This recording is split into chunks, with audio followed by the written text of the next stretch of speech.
Qué gusto saludarle, ¿cómo está usted? Muy buenas noches, buenas tardes, gracias por acompañarnos en este programa para opinar. Desde luego estamos en esta emisión en vivo y a las 10 de la noche la repetición, como siempre, saludándole con muchísimo gusto porque usted nos ve, nos acompaña a través de esta señal. Quiero en este programa para opinar saludar a nuestros invitados, a nuestros analistas de esta tarde-noche, y saludo con mucho gusto a Jorge Rocha, también nos acompaña Juan María Naveja y el periodista Diego Petersen. ¿Cómo están? Les saludo con muchísimo gusto. Gracias por acompañarnos a todos. Hola, ¿qué tal? Un saludo. Gracias. Hola. Híjole, bueno, a ver, pues hay información, estamos entre el susto del sismo, estamos con estas inundaciones que han llamado, pues que han ocupado desde luego los espacios importantes aquí en Mega Noticias, la cobertura allá en Tula, en Ecatepec, en Zapopan, en Tlaquepaque, en Abasolo, Guanajuato, en fin, parece que, bueno, estaba viendo datos de la Comisión Nacional del Agua, Este agosto es el mes que más agua ha caído en los últimos 5 años. Sí, así es que, bueno, son datos que vale la pena mencionar. Pero, bueno, también hay política y también empezamos a ver qué es lo que va a pasar para el próximo año 2022, luego de que hoy el secretario de Hacienda presentara el paquete económico del próximo año a la Cámara de Diputados, a reserva de revisar el documento, de revisar lo más importante que habrá que hacer y que los diputados lo van a señalar.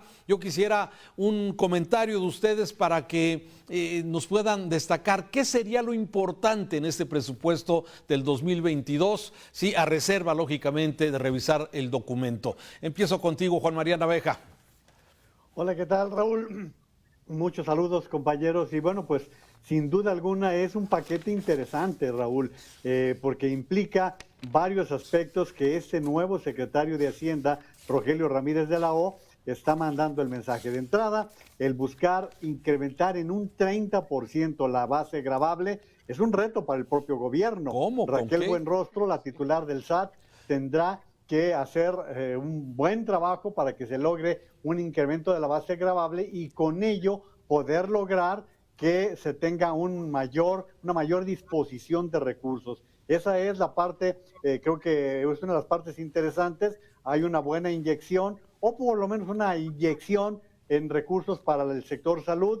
Está recuperándose el apoyo para estados y municipios. En fin, parece ser que el paquete económico en cuanto al presupuesto de egresos presenta algunos aspectos que son interesantes de entrada y que también son retos, porque pensar en un crecimiento más del 4% el próximo año se ve sumamente complicado, pero como tú dices, Raúl, lo iremos revisando paulatinamente. Sí, lo iremos revisando, me parece que es importante eso. Bueno, por lo pronto, me parece que uno de los rubros importantes es el de salud, que en cierta forma se estaría reconociendo que ha sido un desastre, la falta de medicamentos, la falta de atención y todo lo que ha venido sucediendo con el tema de salud, y al anunciar que por lo menos va a haber 800,000 millones de pesos para salud, puede ser una buena señal. Pero ¿cómo lo lees, Jorge? Un primer saque en esto.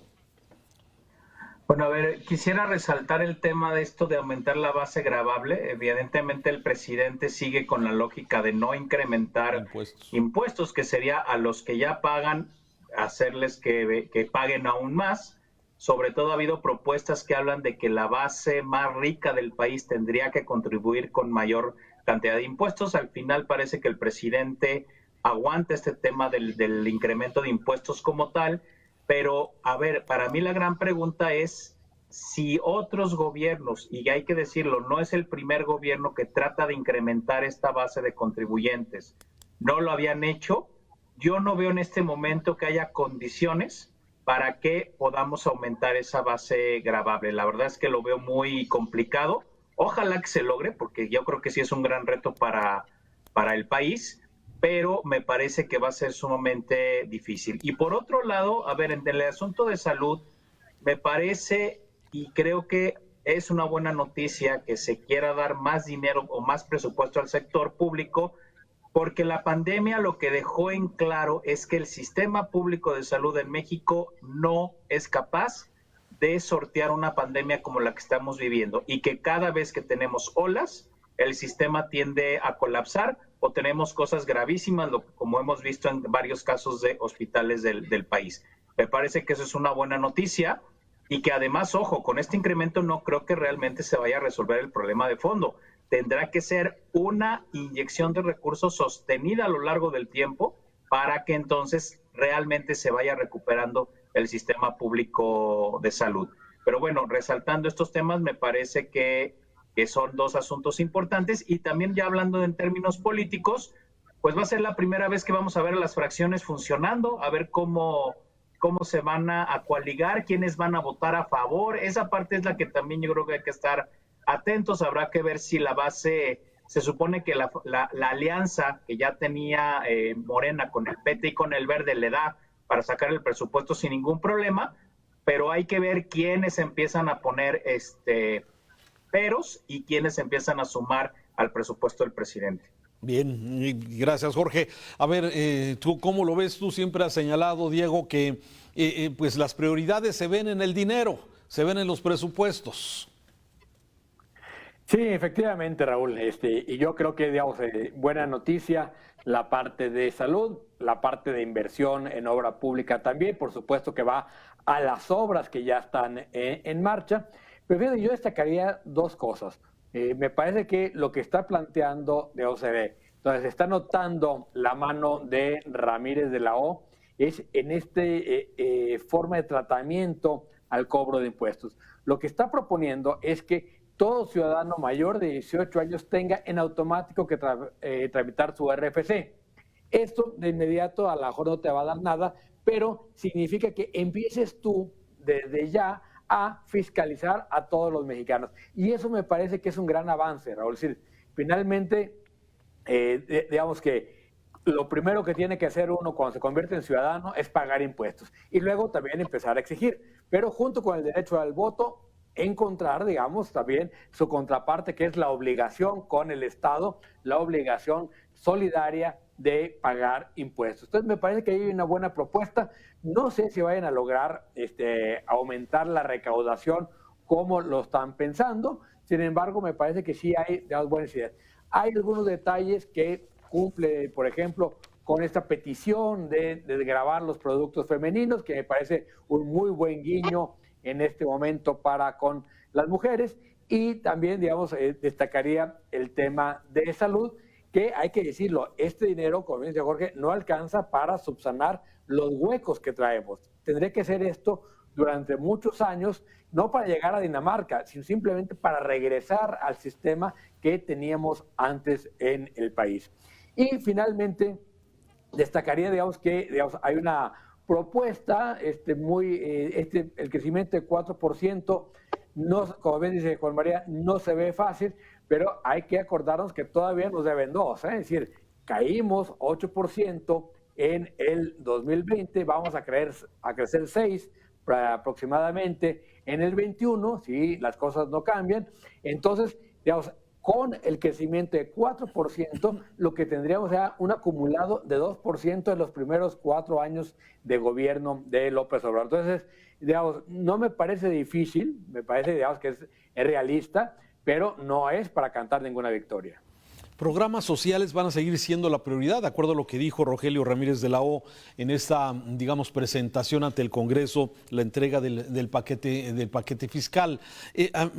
Los programas sociales, adultos 65 y más, Sembrando Vida, Jóvenes Construyendo Futuro, bueno, seguirán siendo una prioridad, Jorge, de acuerdo a lo que dijo el secretario en esto. Y aquí lograr ese equilibrio, ¿no? Lo que estás diciendo, que los que no han pagado impuestos o los que no pagan impuestos, pues que se sumen, porque no va a haber nuevos impuestos, según lo que dijo el secretario. Sí, sin duda alguna, Raúl. A ver, aquí el gran tema es eso, cómo se logra ampliar la base fiscal, porque además esto no solamente tiene que ver con las estrategias que el SAT tenga que implementar, también está relacionado con la cultura del pago de impuestos, que en este país no nos gusta. Está muy desarrollado a que no se paguen impuestos. Se ve como, más que como una contribución al bien de la nación, se ve como una verdadera monserga o como una carga, hay que decirlo con toda la claridad. Entonces, la verdad es que empezar a cambiar la cultura fiscal del país nos va a tardar muchísimos años, pero la única forma de hacerlo va a ser precisamente que quede claro que el peso que la gente dé a través de impuestos sí tiene una salida y un impacto concreto. Ahora, la verdad es que también no esperábamos otra cosa en cuanto a las prioridades del presidente. Esas las ha delimitado desde el principio del sexenio, siguen estando claras. En este inicio de la segunda mitad de su gobierno, vuelve a ratificar las transferencias y los grandes proyectos del sureste son su prioridad, y en eso pues no hay ninguna novedad, porque López Obrador dice por ahí por ahí va a haber una gran derrama de dinero. Oye, pero la inversión, también se habla de inversión a los estados, Juan María. A ver, ante las circunstancias políticas, que tú siempre lees muy bien todos esos temas, ¿hay guiño a MC? ¿Hay guiño al PAN? ¿Hay guiño al PRI? ¿Cómo lo ves? No, hay voluntad de que va a tener 11 estados nuevos. Tiene que inyectarle recursos a los estados que ahora va a gobernar Morena. A mí no me parece que sea novedoso, Raúl, porque además está pensando que son 11 ahorita y los 6 del próximo año. Vamos a ver con cuántos más se fortalece Morena. Entonces, el presidente lo que está pensando es en aquellos de sus correligionarios que van a requerir de recursos. Ahora bien, algo de lo que decía Jorge, nos hace falta que los programas sociales dejen de ser opacos, porque la información que tenemos hasta este momento es que no tenemos ni siquiera la información suficiente de los padrones, y que esto es una parte fundamental de todo esto. Y de las obras grandotas, Raúl, ya va en 180,000 millones el Tren Maya, y por allí lo que dice hoy el Universal con respecto a Santa Lucía, que parece que siguieron el mismo camino de Texcoco, de estar vacunándole a los trabajadores el dinero.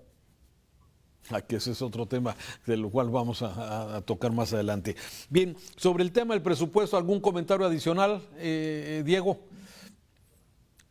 No, Raúl, nada más, sí creo que esto de si va a haber dinero o no para los estados, hay que revisar ya con lupa qué obras están, digamos, por ejemplo, si hay dinero o no para Zapotillo. La verdad es que no he revisado, y ahí veremos ya realmente si hay acuerdos, por ejemplo, con el gobernador, si hay dinero o no etiquetado para la famosa línea 4 que quiere hacer el gobernador en Tlajomulco.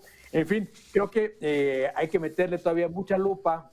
Se acaba de presentar apenas el presupuesto para ver dónde están y cómo estarían los votos.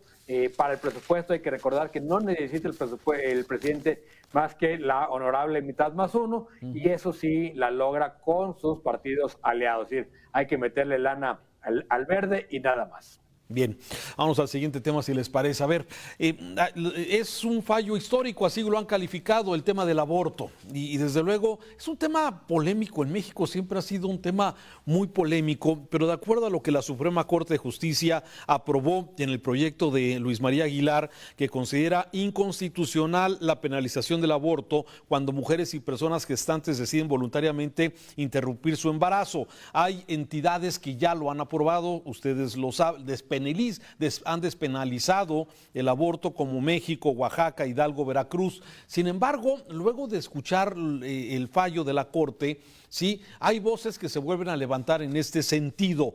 Jorge, a ver, ¿cuál es básicamente tu visión sobre este fallo? ¿Es histórico y hacia dónde va dirigido?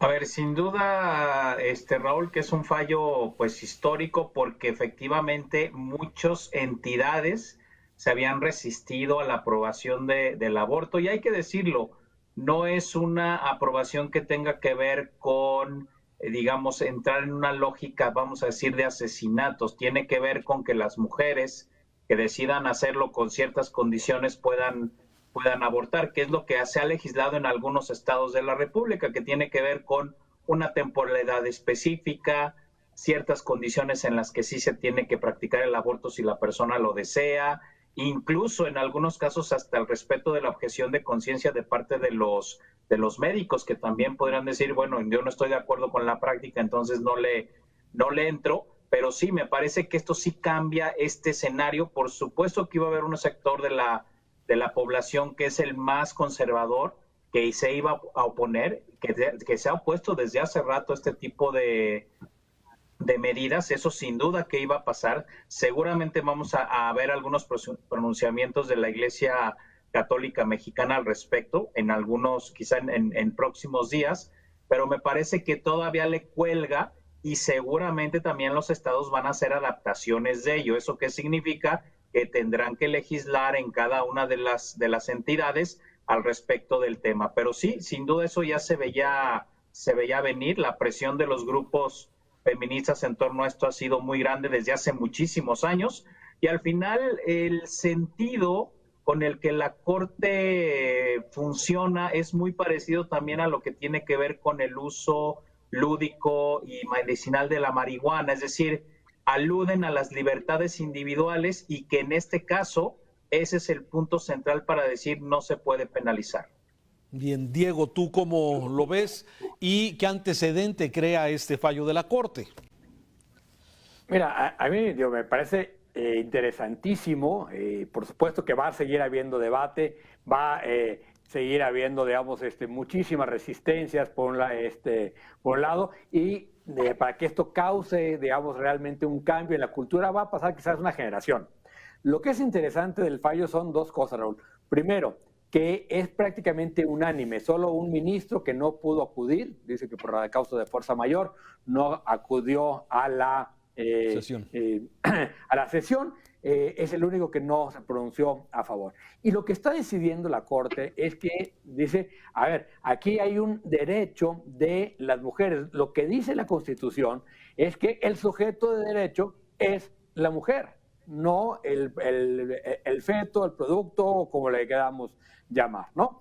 Y lo que está diciendo también, que me parece muy interesante, sobre todo el discurso de la ministra Peña, es decir, este discurso o de decir la mujer se tiene que hacer cargo de el producto de su sexualidad es absolutamente discriminatorio, porque el hombre no se hace cargo del producto de su sexualidad. Entonces me parece que es muy liberador en ese sentido la resolución, y creo que sí va a tener implicaciones muy importantes, no solo en materia de los derechos de las mujeres, sino que va a cambiar o va a tender a cambiar la cultura en este país.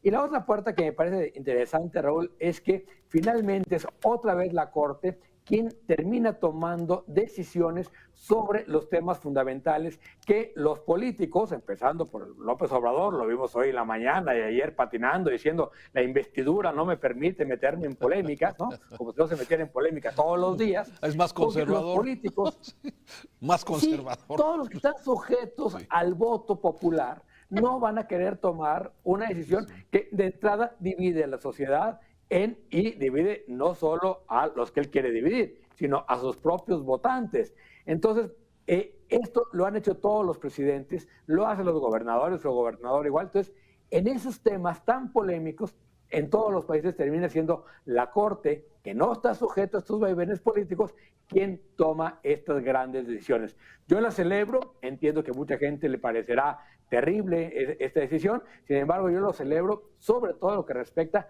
a este gran avance en los derechos de las mujeres. Juan María Naveja, ¿tú cómo ves este tema? ¿De qué lado estás, pues? Este traguito ya se lo había pasado el López Obrador cuando era jefe de gobierno y actuó exactamente igual, o sea, es lo mismo. Le tocó la misma, ahora tuvo que bailar con la misma y reacciona igual, o sea, él es un conservador y va por allí. Ahora bien, los ministros, Raúl, no están aprobando el aborto, están despenalizando el aborto. Claro. Para poner en contexto esto, por eso se utilizó el caso Coahuila y crea jurisprudencia para despenalizar el aborto. Tampoco se está autorizando como una fórmula para el control natal. Eso hay que tenerlo muy preciso para todo esto. Ahora, yo tengo una posición personal, Raúl, pero para mí lo más importante es que aquí las leyes ya están marcando, y me guste a mí o no me guste, pues si estamos pidiendo un Estado de Derecho, hay que respetar la ley de acuerdo a cómo se está estableciendo si queremos vivir en un Estado de leyes. Y te diría, ¿qué está pasando en Estados Unidos? Ve lo que hizo el gobernador de Texas, que se fue con todo contra la ley de aborto, y en Estados Unidos hay un choque entre la Casa Blanca y el gobierno de Texas, precisamente por este tema, porque en Estados Unidos creían ya haber avanzado considerablemente en este tema del aborto. Algunos congresos locales dicen no pasará, pero pues ya creando esta jurisprudencia con estos antecedentes, me parece pues es simplemente un pataleo, Jorge. Sí, a ver, de alguna u otra forma las actuales legislaturas, recordemos que además hay prácticamente, si mal no recuerdo, son 30 congresos locales nuevos, pues lo primero que les va a tocar es empezar a legislar en torno a este asunto. Lo que sí puede suceder es que haya leyes estatales variopintas, es decir, donde hay algunas donde haya más apertura, otras donde haya más cerrazón. Por ejemplo, estoy pensando en el propio caso de Jalisco, Guanajuato, San Luis Potosí, ¿no? O sea, todos los estados más del Bajío, donde seguramente las leyes estatales van a ser un poco más rígidas al respecto, pero seguramente en los estados del sureste veremos, digamos, leyes más flexibles. Es decir, yo creo que también aquí vamos a ver de chile, mole y picadillo. Claro que con el tema que bien señala Juan María, que es una despenalización, pero tendrán que adaptar la ley sin duda. Va a haber pataleos también, pero recordemos que pues les va a tocar a todos estos nuevos legisladores que van a estar entrando en el resto del año. Y vuelvo a recordar, si mal no recuerdo, son entre 29 y 30 nuevos congresos locales, que lo primero que les va a tocar es, a ver, señores, pónganse a trabajar en este tema.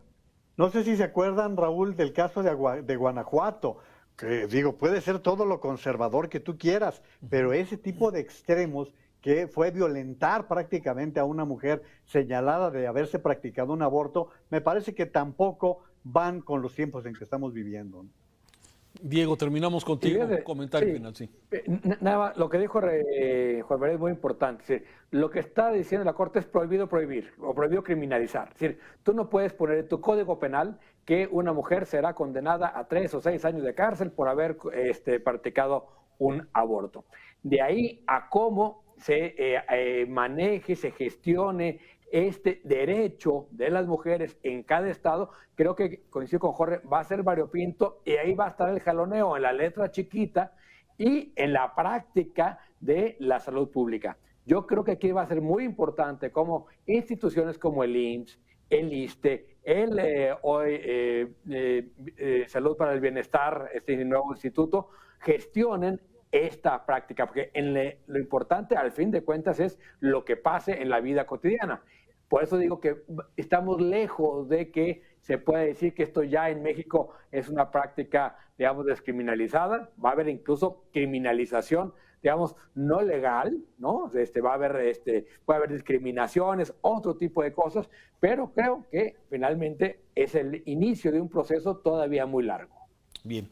Vamos a hacer una pausa. Gracias a quienes nos ven aquí para opinar. Vamos a seguir hablando de otros temas. Ahí tiene usted por lo pronto este asunto. Migración es el siguiente tema. Por lo pronto, gracias a quienes nos ven en TVC. Continuamos aquí en Mega Noticias. Para opinar. Vamos a continuar aquí para opinar. A ver, el tema migración, ¿cómo entender lo que pasa? A unos se les trata de cierta forma, a otros migrantes se les trata pues muy mal. Tenemos seguramente grandes presiones en México sobre el detener, el convertirnos en el muro de los Estados Unidos para evitar que lleguen más migrantes. Estamos por iniciar este jueves esta reunión de alto nivel entre autoridades estadounidenses y de México. Ya hasta Marcelo Ebrard hace rato ponía que ya estaba allá en Washington. En fin, sin embargo, lo que se está viendo es que tenemos una persecución, se tiene a los migrantes de Haití, de Centroamérica, sitiados en Tapachula, Chiapas, de ahí no pasan, es un círculo, los persiguen, los vuelven a poner ahí, otra vez los persiguen, los vuelven a poner ahí, y es una situación pues muy compleja. Sí, ¿cómo la ven? ¿Cómo hacer? ¿Cómo se debe de resolver, Diego Petersen? A ver, Raúl, por supuesto que es un tema muy complejo.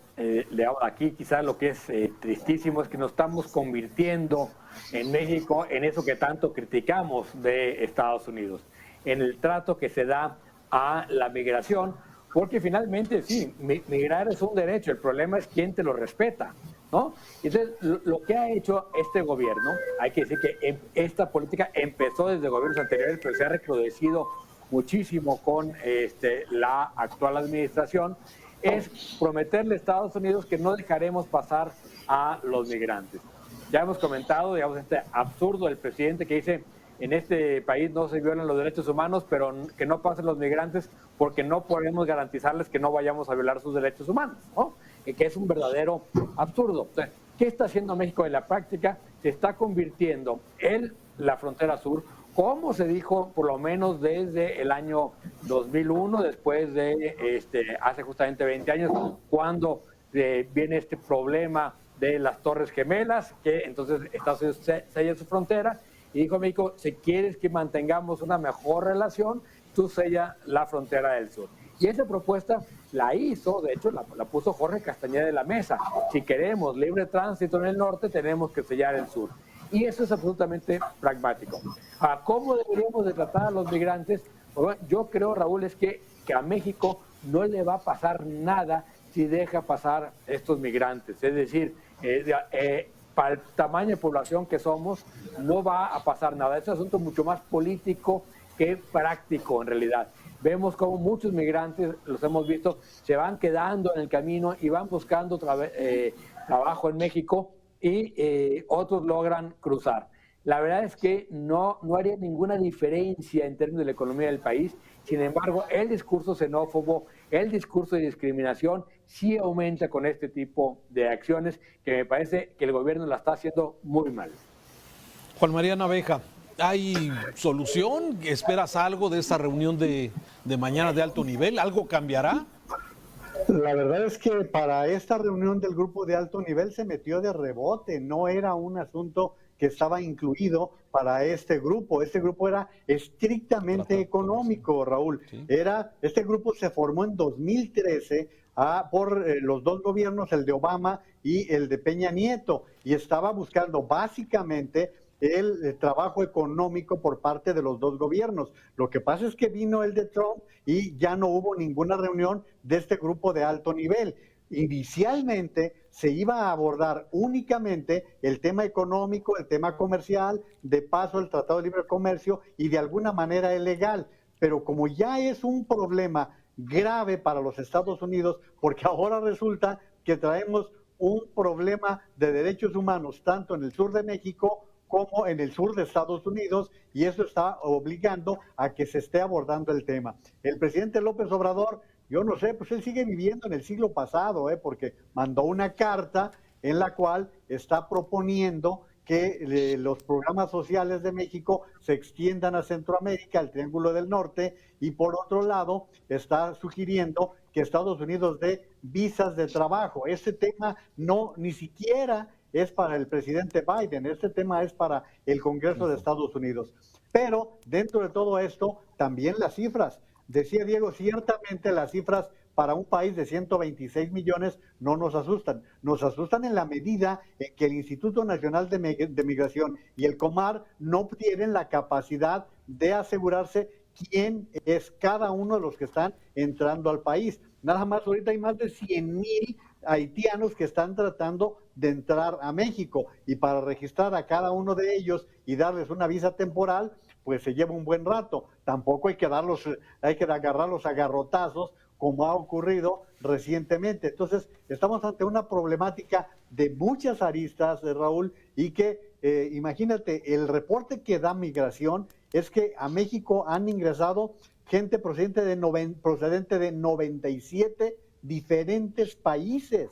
Entonces, bajo las circunstancias, es un tema sumamente delicado. Muy delicado, sí, desde luego. ¿Cómo proteger los derechos humanos de estos migrantes, sí, y de alguna forma darle salida a esto, Jorge? Porque, por ejemplo, no se ha oído a la Comisión Nacional de los Derechos Humanos. Me llama la atención esa omisión grave. Muchos de los organismos de derechos humanos, pues, híjole, pues hay preocupación de otros externos, pero ¿cómo hacerlo? ¿Cómo resolverlo? ¿Tú cómo lo ves? Bueno, de la Comisión Nacional de Derechos Humanos no creo que vayamos a escuchar absolutamente nada. Digo, la actual presidenta, francamente, es alguien que no va a criticar al presidente, entonces de ahí no esperemos nada. A ver, aquí el gran problema, y lo han señalado desde hace muchos años, redes, organismos que trabajan el tema. De hecho, hay una red muy importante de grupos jesuitas que trabajan desde Estados Unidos hasta Centroamérica, y lo que han señalado es que es un problema que se tiene que resolver de forma tripartita. ¿Eso qué significa? Que en estas grandes mesas de negociación tendrían que estar sentados Estados Unidos, México y los países centroamericanos, especialmente los que tienen mayor migración, Honduras, que son Honduras, El Salvador, sobre todo, Nicaragua también, por supuesto, aunque hay muchos nicaragüenses que más bien migran a Costa Rica, pero hablando de estos países, y que tendría que haber, bueno, Guatemala también, perdón, pero tendría que haber una gran mesa internacional donde todos los gobiernos se pusieran de acuerdo para resolver el problema, porque solo con poner diques donde se violan sistemáticamente derechos humanos, tanto en la frontera norte de México, en la frontera sur de Estados Unidos y en la frontera sur de nuestro país, la verdad es que el tema no se va a resolver. ¿Por qué estamos viendo estas caravanas? Porque los migrantes han visto como una estrategia que ir juntos, tratando de cruzar la frontera en bloque les da mayor certeza, y por lo menos eso hace que no estén expuestos al crimen organizado, que también hay que señalar que está muy documentado en informes internacionales que los migrantes en México empezaron a ser presa de secuestros a gran escala por parte de la delincuencia organizada. Entonces, el ir en caravanas, por supuesto que les da protección y visibilidad política, y aunque vemos los garrotazos, finalmente el Instituto Nacional de Migración se trata de medir. La verdad es que en este asunto yo creo que tenemos que hablar que es una crisis humanitaria en todo lo que es Norteamérica y Centroamérica, y que la única forma en la que podremos resolverlo es que los países implicados se sienten a la mesa y que empiecen a poner políticas para... No solamente, yo digo que, bueno, además se piensa que es no solamente evitar la migración, es regularizarla de una forma en que los que quieran pasar y puedan pasar lo hagan de forma segura, y que los que reciben también tengan certeza de que la gente que llega, digamos, es gente, vamos a decir, que va a contribuir a la economía de esos países. Creo que esa es la lógica, pero desafortunadamente de un problema social y económico lo convertimos en un problema de seguridad, y ahí es donde el asunto dio al traste. Claro. Pero no dejemos de lado, Raúl, que este problema también, hoy el tráfico de seres humanos es uno de los negocios más lucrativos de los cárteles. Es uno de los negocios que no solamente implica a los polleros, también a los tratantes de blancas que van tomando a personas que confían en ellos y que se van quedando en el sur, en el norte y en todos lados. Este problema también hay que añadirlo a toda esta problemática que estamos abordando. Gana México.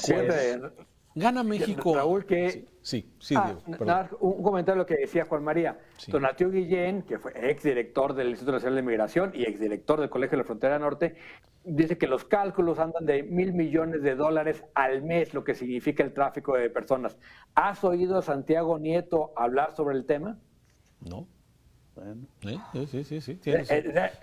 Creo que la manera de combatir al crimen organizado es ahí, y no decirle a los migrantes no pasen porque el crimen está durísimo en este país, no les conviene nada pasar. Claro. Oye, ¿y qué gana México haciendo este papel? A ver, sí vemos la conveniencia de ordenar la migración, de saber quiénes son los que pasan por nuestro país, me parece que sí, pero ¿hay algún pacto, hay algún acuerdo? ¿Se conocerá o México va a ganar algo haciendo este papel? ¿Qué piensan, Diego? Mira, yo creo que, a ver, no está ganando nada. Creo que sí hay un compromiso con Estados Unidos de reducir la presión en la frontera norte y que México sabe que el problema de tener los contenidos en la frontera sur es mucho mejor que tenerlos dispersos en todo el país, en términos, digamos, de política interna. Sin embargo, creo que internacionalmente está haciendo un papelón y en términos de derechos humanos, Raúl, me parece que simplemente, a ver, eso es inaceptable. Más allá, es como cuando nosotros como mexicanos reclamábamos el trato que se le daba a los mexicanos que estaban cruzando de manera, pues, sin papeles, ¿no? Pero la migración nunca será ilegal. Es decir, yo creo que eso es muy importante. Es, digamos, indocumentada, que es muy distinto a ilegal, porque todo mundo tiene derecho a buscar una mejor vida y creo que negárselo a palazos me parece que sí es terrible. Bien.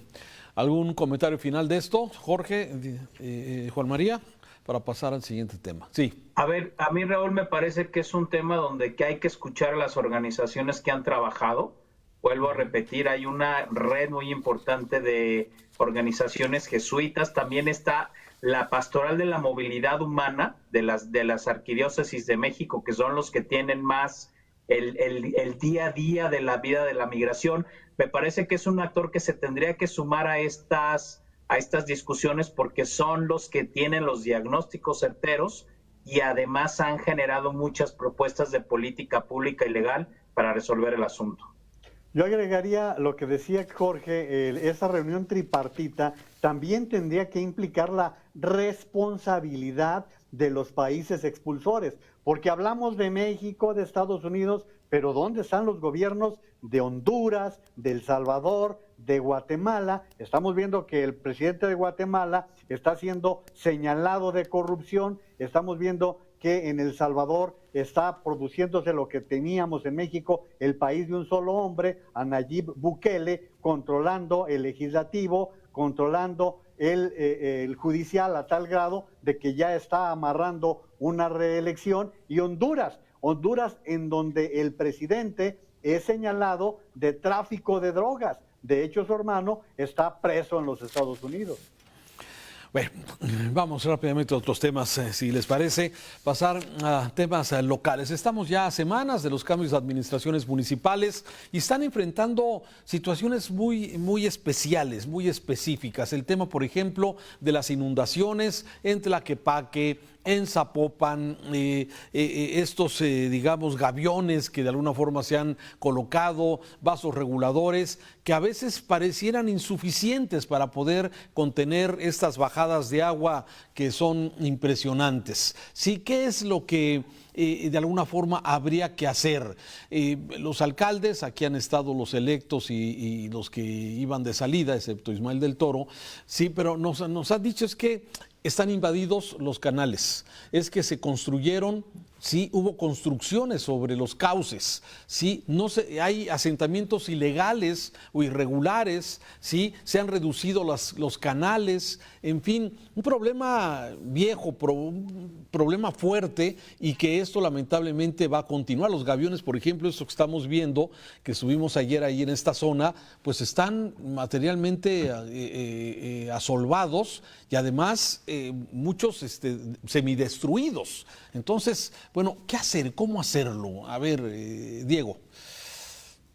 A ver, por supuesto que es un problema muy añejo que empieza desde que construimos encima del primer arroyo, de manera así muy simbólica, cuando en 1908 entubamos el río San Juan de Dios, el río que atravesaba la ciudad, nacía en el Agua Azul, iba a dar al río Santiago, y por una cuestión de sanidad, en 1808 entubamos el río San Juan de Dios, y luego, para festejar el centenario de la independencia, se puso arriba una gran calzada, un gran paseo, que originalmente se llamó Porfirio Díaz, pero en cuanto llegó la revolución le cambiamos de nombre. A partir de ahí, todo lo que ha hecho Guadalajara ha sido invadir los cauces de los arroyos y convertir los arroyos en calles. Ahí tenemos la Avenida Patria, la Avenida de la Paz, por señalar solo algunas, pero son montones. Y la otra es que la especulación urbana lo que ha hecho es robarse los terrenos de los cauces de los arroyos, ¿no? Y terrenos que en principio eran propiedad federal, de repente terminan en manos de quién sabe quién, ¿no? Sea de grandes terratenientes urbanos o sea de especuladores urbanos que le venden a la gente un pedacito de terreno que luego van a regularizar los ayuntamientos. ¿Quién ha regularizado todos esos terrenos ilegales? Los ayuntamientos a lo largo de nuestra historia. Entonces, cada ayuntamiento ha puesto su granito de arena para este caos. O sea, cada vez que un ayuntamiento entrega un título de propiedad donde antes había un cauce, ahí estamos generando el problema. Entonces, Raúl, nos lo ganamos a pulso. ¿Qué hay que hacer? Uno, recuperar los cauces, ¿no? Y un proceso muy largo, a largo plazo, de ir recuperando estos viejos cuerpos de agua. Los países, digamos, muy avanzados, en Seúl, se levantó un viaducto del tamaño del periférico de la Ciudad de México con 2 pisos para recuperar un río, ¿no? Eso es lo que tenemos que hacer. Pero bueno, eso es cultura y visión de largo plazo. Visión, sí, desde luego, y voluntad para poder resolver los problemas. Sí, Jorge. No, fíjense, concuerdo plenamente con lo que dice Diego y sigo tejiendo. A ver, hay varios urbanistas de Guadalajara que han señalado que el gran dictador, vamos a decirlo así, del desarrollo urbano en la ciudad es el capital. Es decir, se construye donde haya rentabilidad económica, pero el criterio de seguridad, el criterio de generar calidad de vida, ese no ha estado presente. Por eso tenemos una ciudad que se expandió de forma caótica y que ha provocado este problema y otros más, no solamente lo referido al tema del agua. Ahora, incluso ya hay también arquitectos, y entre ellos pongo el nombre de Genaro de Silva, que han hecho proyectos ya muy claros de recuperación de estos afluentes, es decir, esta lógica de volver a recuperar esos cauces de agua. Pero fíjate, la experiencia concreta de la gente te dice, es que aquí nos empezamos a inundar porque construyeron en no sé dónde o hicieron no sé qué, y el agua empezó a correr por otro lado. Y por supuesto que además, si tienes, como bien decías al principio del programa, un temporal donde ha llovido más, pues te salen a la luz todos los problemas que tenemos. Sí, oye, sí, bueno, porque hay zonas que ya sabemos que se inundan tradicionalmente, pero se han ido aumentando, Juan María. Pero fíjate qué curioso, Raúl, ¿cuántos años tenemos hablando del túnel de Niños Héroes, por ejemplo? Que no lo resuelves, que es algo que tendría que haberse resuelto mucho tiempo atrás, y luego ya nos vamos a todo lo que Diego y Jorge han estado abordando, los problemas de los desarrollos irregulares que se han venido presentando y que muchas veces abundando lo que decía Diego, cuántos grupos de personajes vinculados con partidos políticos o con asociaciones políticas los van asentando, prometiéndoles los terrenos o simplemente construye aquí. Y la otra parte es la negativa a la obra pública. Sabemos desde hace mucho tiempo que hay obra pública indispensable.